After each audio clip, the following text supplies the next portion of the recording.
ગાયત્રી અને સાવિત્રી એક જ મહાશક્તિના બે રૂપ. આદ્યશક્તિના બે પક્ષ છે, એક જ્ઞાન અને બીજો વિજ્ઞાન. જ્ઞાનમાં ચેતના, વિચારણા, માન્યતા અને આકાંક્ષાઓ રહેલી છે. એનું રહેણાંક માણસના અંતઃકરણમાં છે. વિજ્ઞાન પ્રકૃતિ સંપત્તિના વિસ્તાર અને એનો ઈચ્છા અનુસાર ઉપયોગ કરવાની વિદ્યાને કહે છે. જ્ઞાન માણસની અંતઃચેતનામાં રહેલું છે. વિજ્ઞાન એ કાર્યકુશળતાના રૂપમાં સમજવામાં આવે છે, જેનાથી પદાર્થોને પોતાની જરૂરિયાત મુજબ તૈયાર કરવામાં આવી શકે. આખું વિશ્વ, બ્રહ્માંડ અને શરીર પદાર્થ છે. એને જરૂર પ્રમાણે પોતાને અનુકૂળ બનાવવાની કુશળતાનો વિકાસ વિજ્ઞાનના રૂપમાં થયો છે. સ્રષ્ટાનું જ્ઞાન અને પ્રકૃતિનો વૈભવ બંને મળીને આ વિશ્વની વ્યવસ્થાને ગોઠવે છે અને તેને ગતિશીલ રાખે છે. પૌરાણિક ગાથામાં આ પ્રસંગ આવી રીતે આવે છે કે સૃષ્ટિના સર્જક બ્રહ્માને બે પત્નીઓ હતી. એક હતી ગાયત્રી અને બીજી હતી સાવિત્રી. ગાયત્રી જ્ઞાનની દેવી અને સાવિત્રી વિજ્ઞાનની અધિષ્ઠાત્રી. માણસનું શરીર પદાર્થ છે, એટલે તેની સત્તાને સાવિત્રીની અંતર્ગત લેવામાં આવે છે. જ્ઞાન માર્ગમાં આગળ વધવાથી માણસ સંયમ અને સંવર્ધનનો માર્ગ પામે છે, પ્રસન્ન રહેવા અને પ્રેરણા આપવાનો માર્ગ મેળવે છે, આત્મા અને પરમાત્માનો સાક્ષાત્કાર કરે છે, જીવન લક્ષ્યની પૂર્ણતા સુધી પહોંચે છે, મહામાનવ ઋષિ દેવાત્મા અવતારની કક્ષામાં પહોંચે છે, પ્રત્યક્ષ ક્ષેત્રમાં આગળ વધે છે અને પરોક્ષમાં વિકસે છે. જ્ઞાનની દેવી ગાયત્રીનું ગૌરવ એવું જ છે. વિજ્ઞાન વડે શારીરિક શક્તિનો સાચો સદુપયોગ કરવામાં આવે છે. શરીરની સંરચનામાં છુપાયેલા રહસ્યમય કેન્દ્રોને પ્રસુપ્તિ સ્થિતિમાંથી ઉભારીને જાગૃત સ્થિતિમાં લાવીને તેમને અસાધારણ રૂપે સશક્ત બનાવવામાં આવે છે. લોકવ્યવહારમાં કામ આવનાર અનેક કુશળતાઓમાં વિજ્ઞાન જ પારંગત બનાવે છે અને આ છે સાવિત્રીનું સ્વરૂપ અને કાર્યાન્વયન. ગાયત્રીની સાધનામાં આત્મશુદ્ધિ મુખ્ય પરિબળ છે અને આત્મસત્તા પર જામેલા જન્મ જન્માંતરોના કુસંસ્કારોનું જનસંપર્કથી લાગતા દોષ દુર્ગુણોનું નિવારણ કરવામાં આવે છે. તો માનવીની ગરિમાને અનુરૂપ જે સમજણ, ઈમાનદારી, જવાબદારી અને બહાદુરીની જરૂરિયાત પડે તે મેળવવામાં આવે.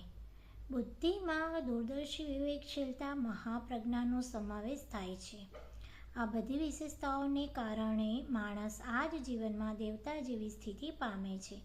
પોતાની નીતિ, રીતિ અને દિશાધારા એવી બને છે જેનાથી આ જ જીવનમાં દેવતા જેવું ગૌરવ પામી શકે, પોતાનો ઉદ્ધાર કરે અને બીજાને પોતાના ખભા પર બેસાડીને પાર કરાવી શકે. ગાયત્રી સાધનાથી શરીરમાં રહેલી અલૌકિક શક્તિઓને પ્રસુપ્તિમાંથી બહાર કાઢીને જાગૃતિમાં લાવવામાં આવે છે અને આ જાગરણ એટલું મહત્વપૂર્ણ સાબિત થાય છે કે તેના સહારે દ્રશ્ય જગતને અનુકૂળ બનાવી શકાય. આ ઉપલબ્ધિઓને સિદ્ધિઓ કહે છે. સૌરમંડળની બધી શક્તિઓ સૂક્ષ્મ રૂપે પરમાણુમાં રહેલી છે. પરમાણુઓની ગતિવિધિઓ અને શક્તિઓ ટૂંકમાં તે જ હોય છે જે પરમાણુમાં જોવા મળે છે. બ્રહ્માંડના બધા સમીકરણ પિંડમાં રહેલા છે, પણ સાધારણ રીતે માણસને એટલી જ સ્વાભાવિક શક્તિ મળે છે કે પોતાના જીવનનું ગાડું સારી રીતે ચલાવી શકે.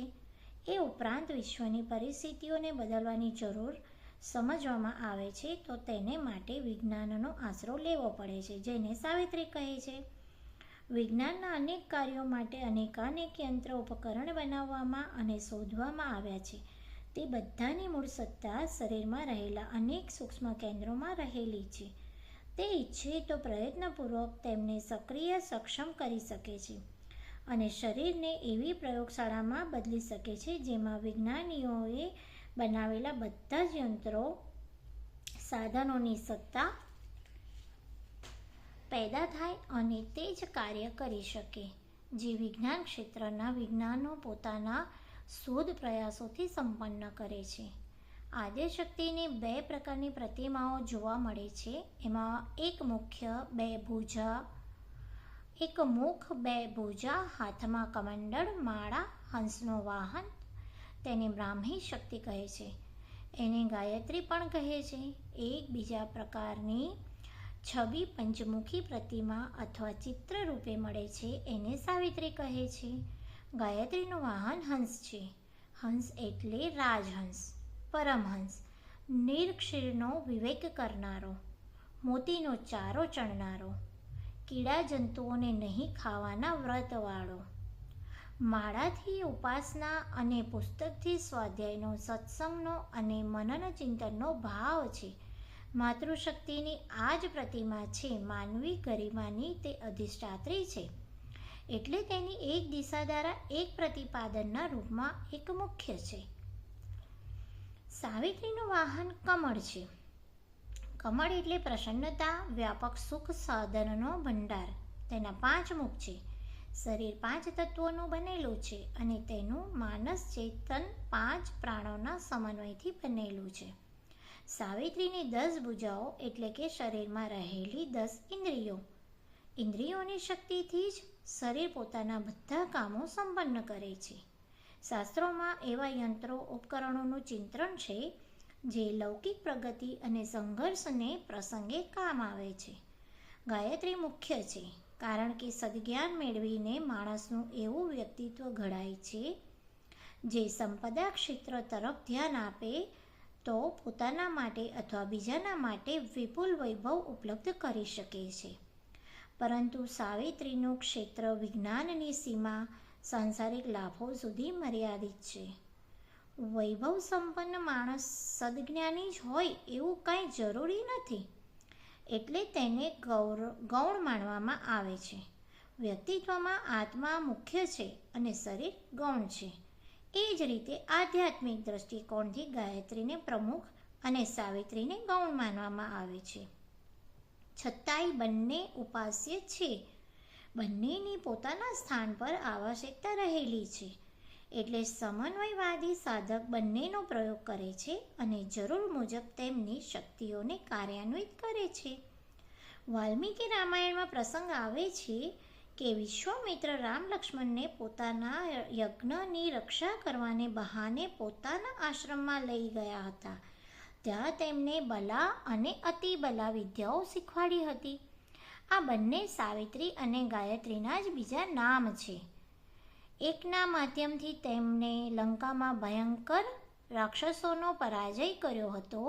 બીજી શક્તિથી તેમણે સતયુગને ત્રેતાયુગમાં પાછો બોલાવ્યો હતો. રામરાજ્ય ધર્મરાજ્યની સતયુગી સ્થાપના કરી હતી.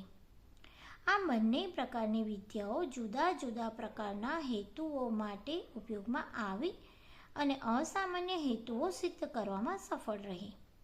ગાયત્રી તથા સાવિત્રીને અલંકારિક પ્રતિપાદનમાં જ્ઞાન ચેતના અને પદાર્થ સંપદા કહી શકાય છે. એમાં એક પરા પ્રકૃતિ છે ને બીજી અપરા. પરા પ્રકૃતિને અંતર્ગત મન, બુદ્ધિ, ચિત્ત, અહંકાર, અંતઃકરણ, ચતુષ્ટય, ઋતુંભરા, પ્રજ્ઞા વગેરેનું જ્ઞાન ક્ષેત્ર આવે છે. અપરા પ્રકૃતિને પદાર્થ ચેતના જળ પ્રકૃતિ કહેવામાં આવે છે. પદાર્થોની બધી જ હિલચાલો, ગતિવિધિઓ તેના પર આધાર રાખે છે. પરમાણુઓની ભ્રમણશીલતા, રસાયણોની પ્રભાવશીલતા, વીજળી, ગરમી, પ્રકાશ, ચુંબકત્વ, ઇથર વગેરે તેમાં આવે છે. પદાર્થ વિજ્ઞાન આ જ સાધનોનો ઉપયોગ કરીને અનેક શોધ કરે છે અને સગવડના સાધનો પેદા કરવામાં લાગી રહેલું છે. આ જ અપરા પ્રકૃતિને સાવિત્રી કહે છે.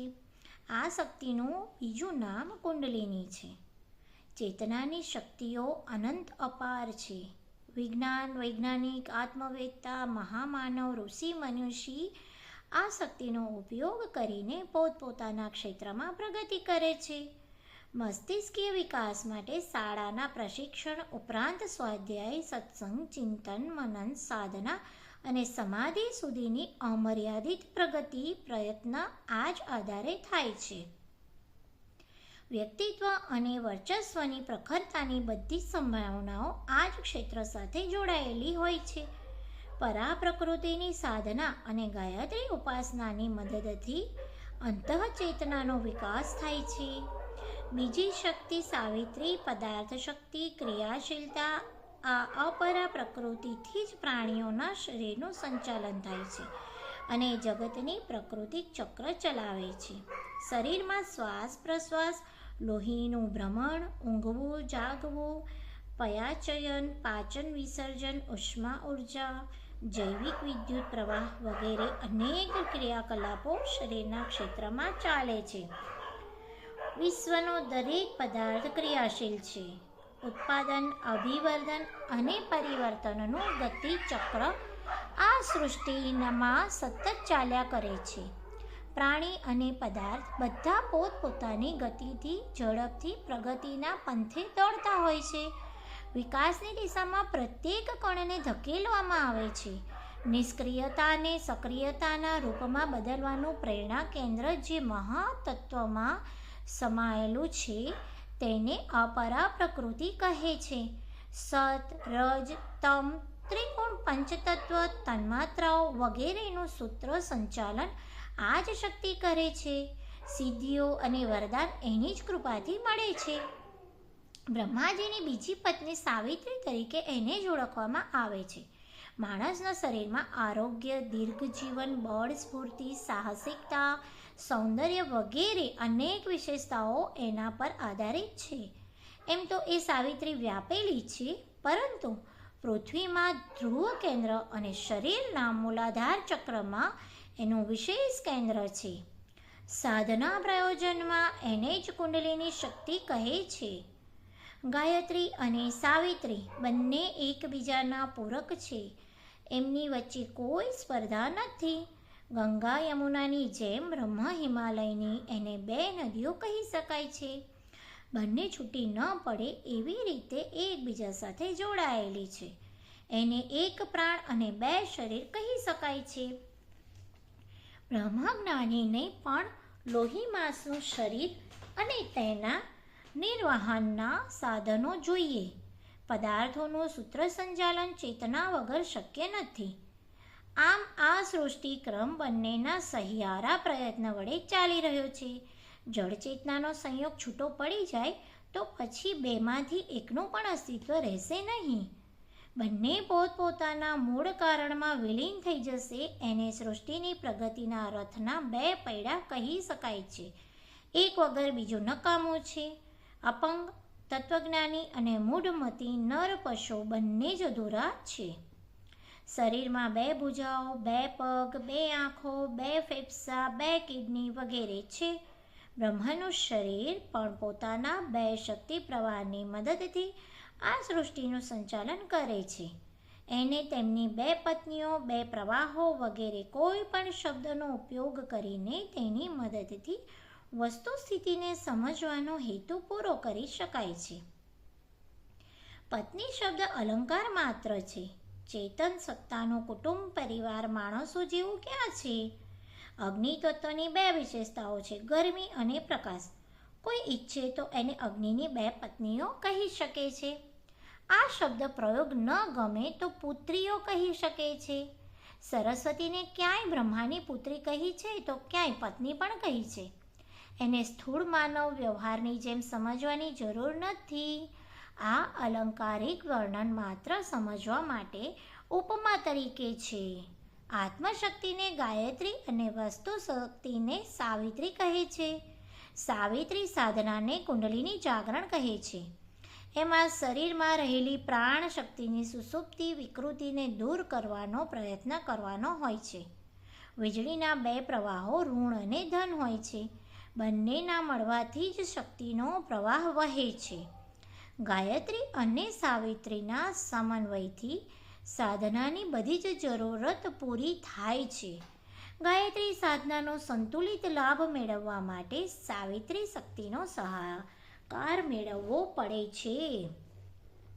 આધ્યાત્મિક ક્ષેત્રમાં જ્ઞાન ભાગને દક્ષિણ માર્ગ કહે છે અને તેને નિગમ, રાજયોગ, વેદમાર્ગ વગેરે પણ કહેવામાં આવે છે.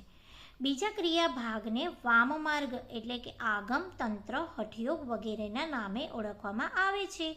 બંનેને અલગ રાખવા કે વિરુદ્ધ સમજવા નુકસાનકારક છે. એનાથી કલેશ અને વિનાશ પેદા થઈ શકે છે. દેવાસુર સંગ્રામની વાતો જાણીને કોઈ આનંદ થતો નથી, તેનાથી ઉદ્વેગ જ પેદા થાય છે. બંને જ્યારે મળીને સાથે ચાલ્યા, સમુદ્ર મંથનમાં સહયોગથી વર્ત્યા, તો પછી તેમાંથી વિરાટ સંપત્તિ બહાર આવી. સમુદ્ર મંથનના પરિણામે અતિ કિંમતી 14 રત્નો મળ્યા, તે વાત બધા જ જાણે છે.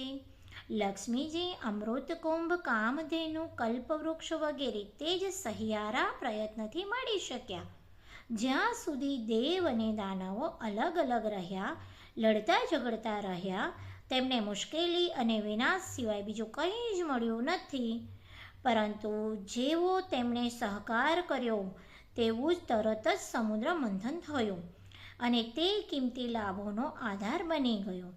ગાયત્રી અને સાવિત્રીના સમન્વયને બિલકુલ એ દેવાસુર સહયોગ સ્તરનો કહી શકાય છે.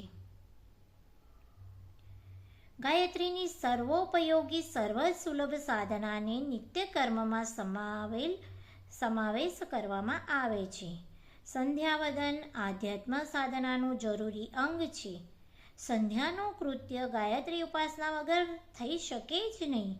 ત્યાર પછી વધારાની વિશેષ સાધનાઓ અપનાવવામાં આવે છે. એક અનુષ્ઠાન અને બીજું પુરસ્ચરણ. નમસ્કાર.